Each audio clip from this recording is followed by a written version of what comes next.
C'est le produit star des stands africains au Salon de l'agriculture. On trouve le karité sous toutes les formes. Le produit est très prisé par les consommateurs.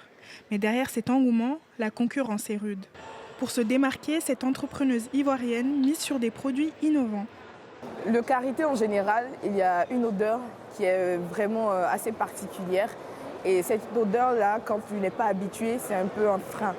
Et il y a ce problème également de texture. Donc quand tu veux utiliser ton beurre de karité, souvent il est dur et il faut taper, il faut chauffer.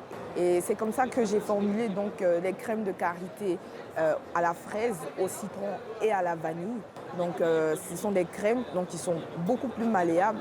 Là il fait froid, mais c'est toujours possible de les utiliser. L'industrie du karité est largement dominée par les femmes, notamment en Côte d'Ivoire où le secteur emploie plus de 150 000 d'entre elles et leur permet d'avoir une autonomie financière. Je travaille aujourd'hui avec des coopératives de femmes. Donc, on a autour de 500 femmes qui sont derrière la fabrication aujourd'hui de ce beurre de karité-là.